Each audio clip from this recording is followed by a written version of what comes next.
Good morning, ladies and gentlemen. We are now giving you a special edition coverage on the current and latest events currently happening on light of Prime Minister's Mustafa Madbouli's attendance to the Shanghai Cooperation Organization Plus Summit in China, and that is on behalf of President Abdel Fattah el-Sisi. We are pleasured to have Dr. Nevine Nabil Nakhla, Professor of Strategic Management, over the phone with us to give us more light on this current visit. Dr. Nevine, good morning. Good morning. How is everything? How's everything? I hope you're doing well. As we said, Dr. Nevine, the Prime Minister Mustafa Madbouli is currently attending the Shanghai Cooperation Organization Plus Summit in China on behalf of President Abdel Fattah el-Sisi. So first off, what are the primary objectives of the SCO as a regional body? The primary objective of the Shanghai Cooperation Organization is to promote regional security and stability, also cooperation among its member states. The SCO has evolved into a multi-faceted regional body with the following core goals: security cooperation, political and diplomatic coordination, economic and trade integration, also cultural and educational exchange, science, education, culture, tourism, environmental protection, a lot of cooperation and a lot of things. It is aiming to build new democratic, just and rational international order. This is some of the objectives of the SCO. Yes, Dr. Nevine.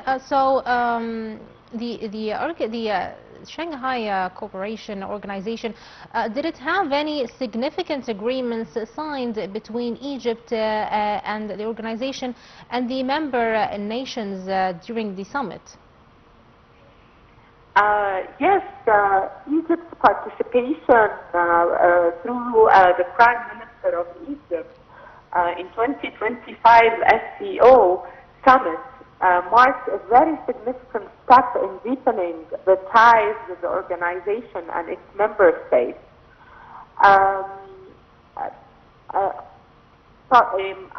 Several bilateral understandings and cooperative frameworks were highlighted during the summit.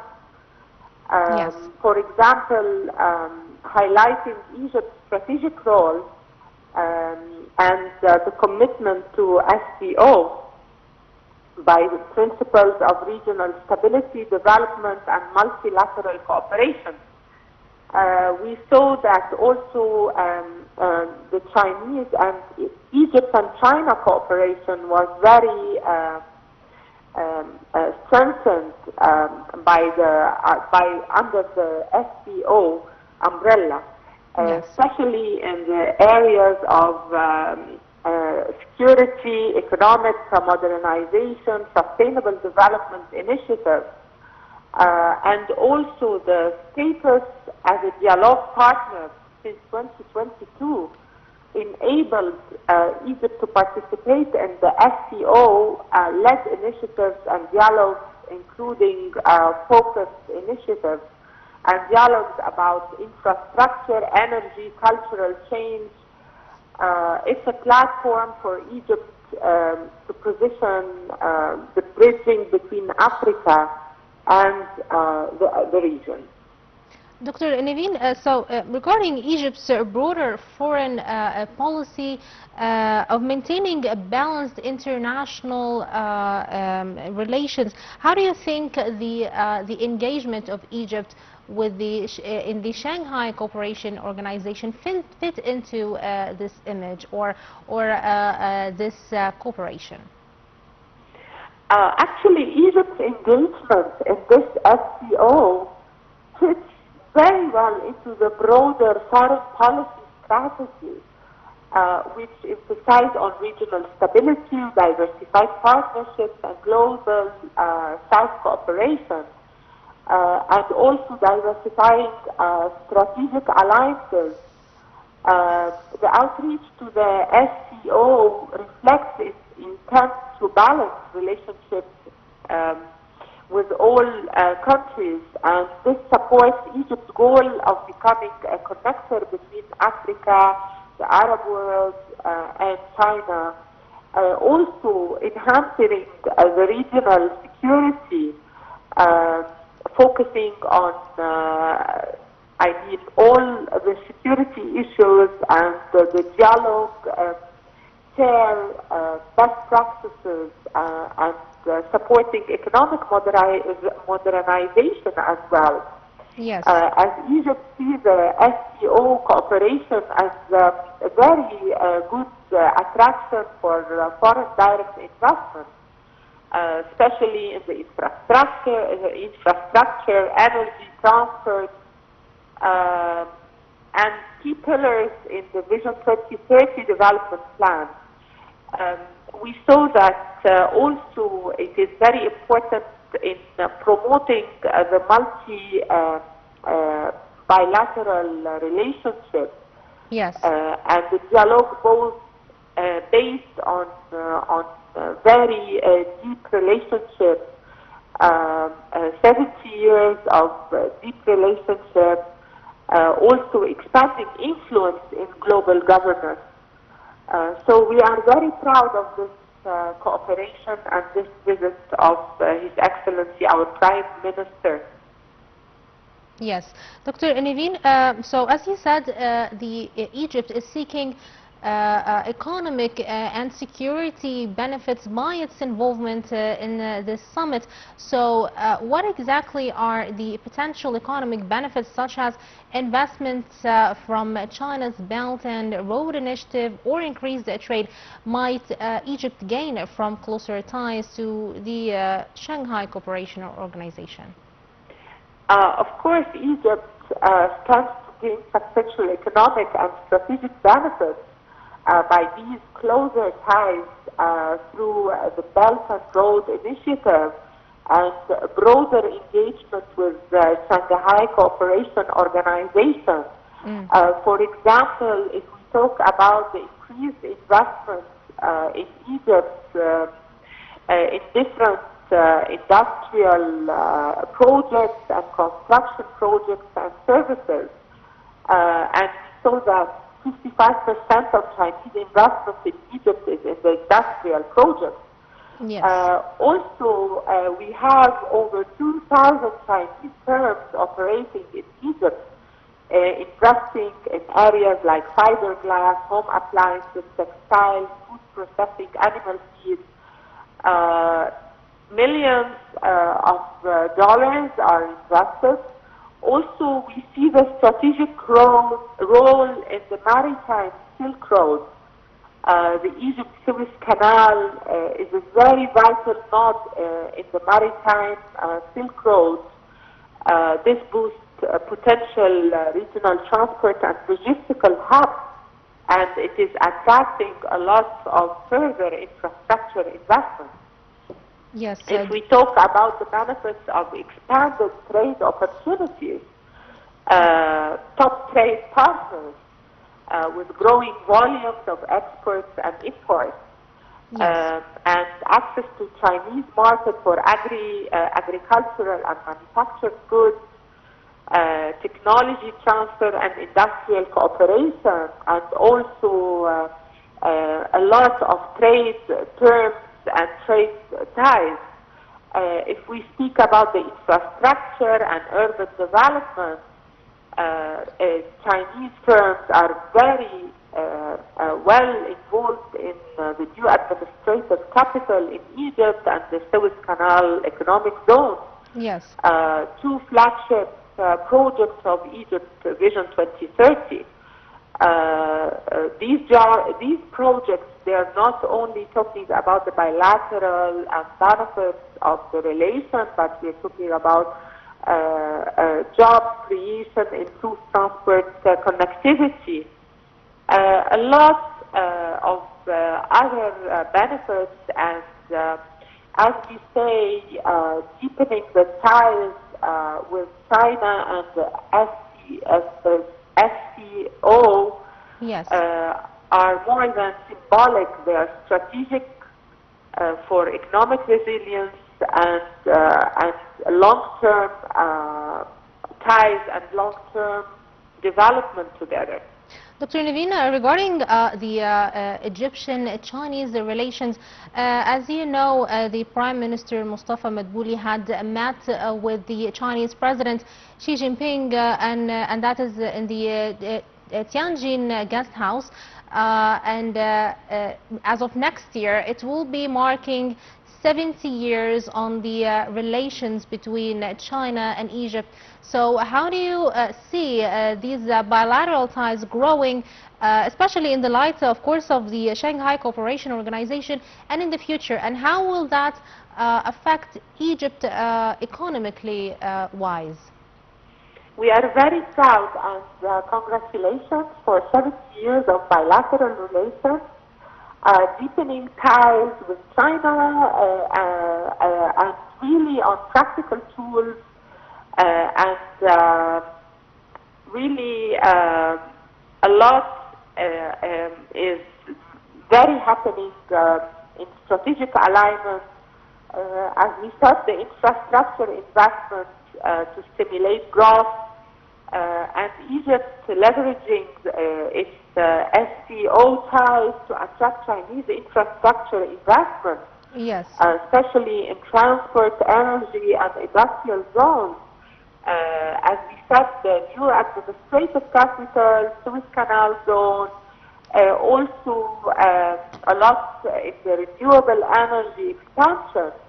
As Egypt is prioritizing solar and wind energy with Chinese firms investing millions of dollars in renewable energy projects in Egypt.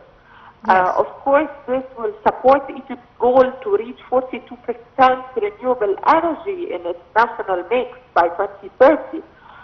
Also, if we speak about the trade diversification and export boosting, the SCO cooperation will definitely open more access to different markets and positioning Egypt as a logistic hub via the Suez Canal, aligning Yes. with Chinese maritime Silk and Road strategy.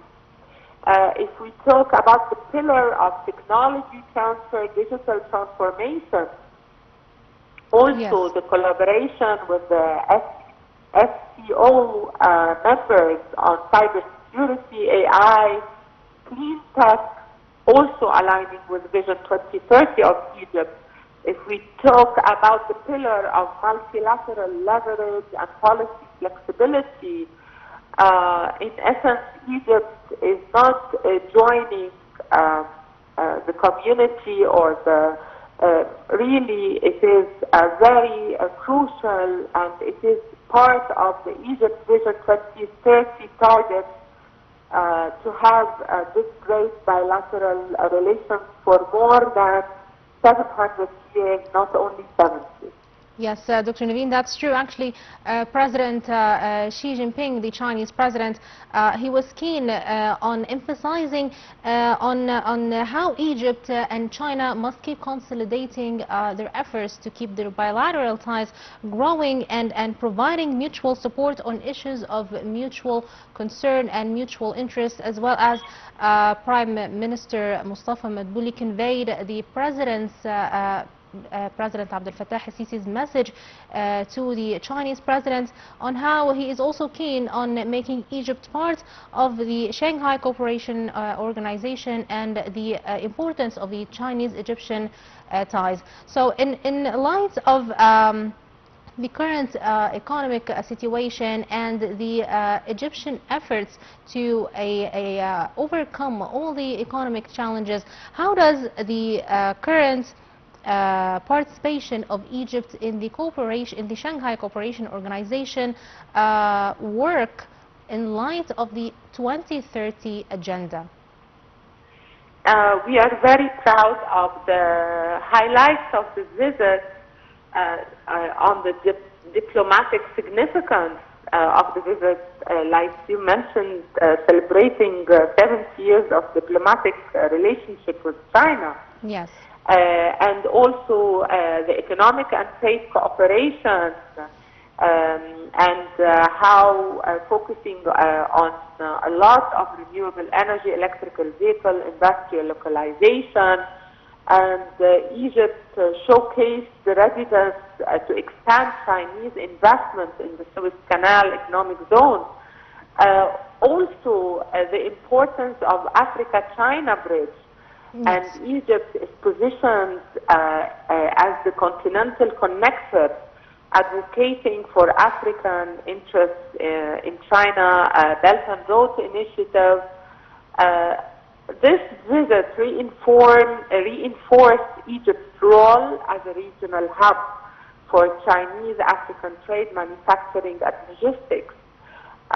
Strategic impact on the Africa-China relationship and multilateral cooperation. Yes. Really to work together in front of any challenges, and this is a continental ambition and reinforcing Egypt's role as the gateway for African trade and diplomacy with China, and we are really proud of this great cooperation and bilateral relations. Yes, Dr. Nevine. So, finally, I'd like to know what could we be expecting from Egypt in the next period of time in ties with the Far East. For example, we will be celebrating 30 years passing on the bilateral ties between Egypt and South Korea as well. So Egypt is keen on making ties with the Far East prominent and being part of the diplomatic ties and cooperation on different and various fields, whether it could be economic or strategic and political. So how far are we going to be seeing Egypt in the Far East, and that is in cooperation wise? Egypt, as usual, Egypt, we are very in cooperation with the Far East and in cooperation with our bilateral relations and expanding ties with the Far East. If you're talking about China, South Korea, Japan, all are expected to deliver a very powerful mix of economic, technological, diplomatic benefits. Yes. That really aligns with Egypt's Vision 2030 goal to help address any challenges as we seek strategic partnership with China, for example, and the landmark visits, infrastructure and urban development ties, and we saw a lot in the new administrative capital. Also, we saw the boosting and the continue to boost in the trade and tourism. Yes. Egypt is targeting 18 million tourists by 2025, with Chinese travelers playing a key role. Yes. And we saw that there are increased direct flights between Egypt and the Far East. And the volumes of tourism from the Far East nations are expected to rise. Yes. Particularly in a lot of agricultural exports as well. We saw the technology transfer and looking forward for more technology and innovation transfer, AI, cybersecurity, smart manufacturing, and a lot of trade missions coming from the Far East to Egypt and from Egypt to the Far East. These trade ambassadors Yes. are carrying great cooperation in a lot of trading and a lot of knowledge, passing knowledge and transferring knowledge. Also, diplomatic leverage and global self-alignment. The ties are strengthened and multilateral forums are like the SCO, the BRICS, the China Arab States Cooperation Forum.